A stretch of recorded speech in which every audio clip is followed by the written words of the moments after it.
Hey guys, Butler Bulldog Bill here for my weekly football episode.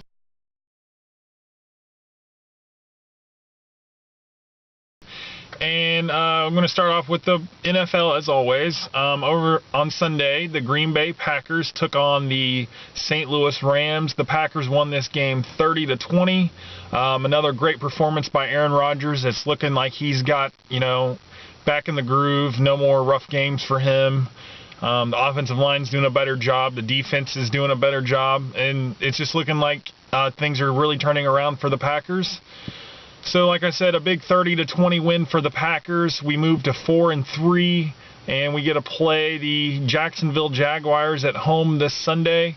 I predict about a 21-point win. I think we should win easily. They're struggling. They don't have Maurice Jones-Drew. He's hurt. Blaine Gabbert's not playing that great at quarterback. They're not even a one-dimensional team because they're hurting so bad. But, anything can happen, and miracles happen all the time.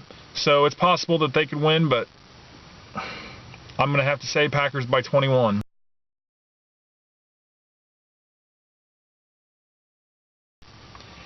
And how about those Butler Bulldogs once again? Butler, they were down. They were playing the Morehead State Eagles on homecoming at home, obviously. And Butler was down in this game with 9 minutes to go. They were down 35-17. But quarterback Matt Lancaster threw 3 touchdowns in the final 9 minutes to rally the team to a 39-35 win over Morehead State.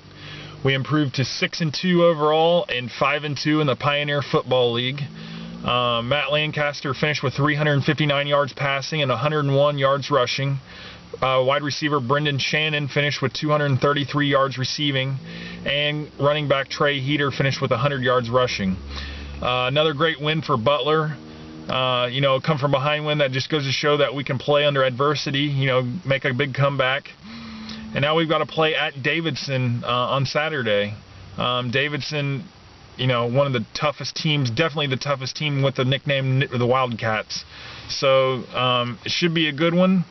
And Butler will try to improve their BCS luck, get into the BCS National Championship. And I don't understand here. I'm upset because BCS rankings came out again. Butler's nowhere to be found. The top 25 rankings came out, and Butler's nowhere to be found. What's going on? We are better than that, and everybody knows it. We've got the toughest schedule in America. We've got the best team in America, and we're better than Alabama and all that other crappy teams like Oregon, Kansas State, Florida. Who are these teams?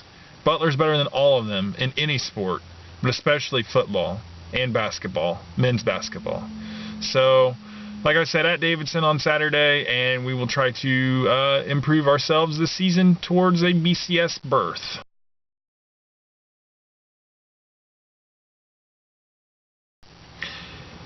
The Columbus East Olympians faced the East Central Trojans in first-round state tournament action last Friday night. I was a little worried about this game because East struggled against the run a week before, gave up way too many yards, and East Central is a power-running team. But East prevailed, dominated this game 26-7.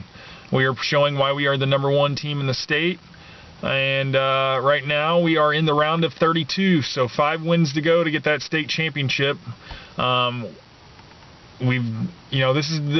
This is an easy road right now. And once we start playing Indianapolis schools that recruit, that's when it's going to get a little bit tougher. We always struggle against them, but can't look that far ahead. We're looking one round at a time, one game at a time, and we get to play the Connorsville Spartans this Friday night. Connorsville is a team that is 7-3 overall, and this is their first winning season in like 20 years. So great season for them. Could be a bit tricky, but I'm going to predict Columbus East wins this game and moves on to the sectional championship round, which would be the round of 16 as far as the state tournament as a whole is concerned. But anyway, Connorsville this Friday night, and should be a good one.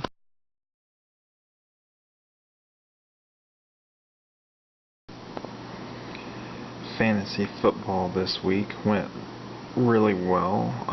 Big time upset. I was a 40-point underdog, and I took out my opponent by 11 points. he was undefeated. Last undefeated team in my league. And I beat him by 11 points with my 2-4 record. Thanks to Hasselback for 12 points. LaRod Stevens-Howling with 20. Heath Miller with 13. 49ers defense and special teams with 11. Steven Gostkowski with 11. Yeah, look at there. Marshawn Lynch with 11. Frank Gore with 18. Ahmad Bradshaw with 12. Jeremy Curley with 12. But I just beat him, and it's big time upset. He still has the best team in the league because one loss is the least. And I'm 3-4 now. He goes to 5-1-1. And I'm only one game out of the wild card spot right now. 2 games out of my division lead. So, like I said, it's pretty close. A lot of teams are around 500, so it's pretty close. But got a match up next week. I'm predicted to win, which is crazy. I could get to 500, which I didn't think was possible a few weeks ago. But it could happen. I'm really hoping.